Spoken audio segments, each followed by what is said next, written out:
1 സാമുവേലിൻ്റെ പുസ്തകത്തിൽ നിന്ന് അധ്യായം 5. പേടകം ഫിലിസ്ത്യരുടെ ഇടയിൽ.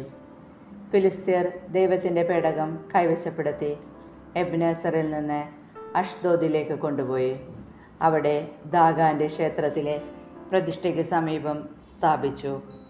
അടുത്ത ദിവസം പ്രഭാതത്തിൽ അഷ്ദോദിലെ ജനങ്ങൾ ഉണർന്നപ്പോൾ ദാഗോൻ്റെ ബിംബം കർത്താവിൻ്റെ പേടകത്തിന് മുൻപിൽ നിലത്ത് മറിഞ്ഞു കിടക്കുന്നത് കണ്ടു. അവർ അതെടുത്ത് യഥാപൂർവം സ്ഥാപിച്ചു. പിറ്റേന്നും അവർ ഉണർന്നപ്പോൾ ദാഗോൻ്റെ ബിംബം കർത്താവിൻ്റെ പേടകത്തിന് മുന്നിൽ മറിഞ്ഞു കിടക്കുന്നു.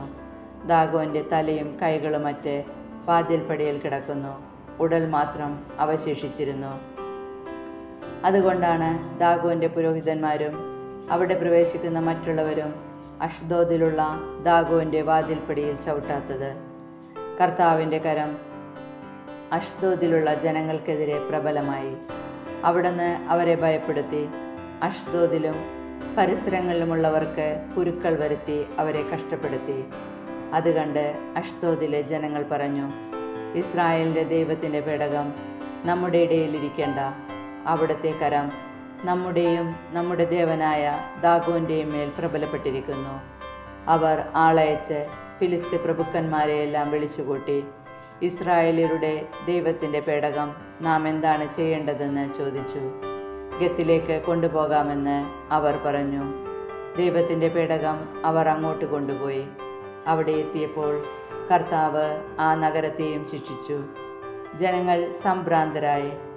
ആ ബാലവൃന്ദം ജനങ്ങളും കുരുക്കൾ മൂലം കഷ്ടപ്പെട്ടു. അതിനാൽ ദൈവത്തിൻ്റെ പേടകം അവർ എക്രോണിലേക്ക് അയച്ചു. എന്നാൽ പേടകം എക്രോണിലെത്തിയപ്പോൾ തദ്ദേശവാസികൾ മുറവിളി കൂട്ടി, നമ്മെയും നമ്മുടെ ജനത്തെയും നശിപ്പിക്കാൻ ഇസ്രായേലിൻ്റെ ദൈവത്തിൻ്റെ പേടകം നമ്മുടെ അടുത്തേക്ക് കൊണ്ടുവന്നിരിക്കുന്നു. അവർ വീണ്ടും ഫിലിസ്ത്യ പ്രഭുക്കന്മാരെ വിളിച്ചുകൂട്ടി, ഇസ്രായേലിയരുടെ ദൈവത്തിൻ്റെ പേടകം വിട്ടുകൊടുക്കുക, നമ്മെയും നമ്മുടെ ജനത്തെയും നശിപ്പിക്കാതിരിക്കാൻ അത് തിരിച്ചയക്കുക എന്ന് പറഞ്ഞു. സംഭ്രാന്തി നഗരത്തെ മുഴുവൻ ബാധിച്ചു. കാരണം ദൈവം അവരെ കഠിനമായി ശിക്ഷിച്ചുകൊണ്ടിരുന്നു. മരിക്കാതെ അവശേഷിച്ചവരെ കുരുക്കൾ ബാധിച്ചു. നഗരവാസികളുടെ നിലവിളി ആകാശത്തിലേക്കുയർന്നു.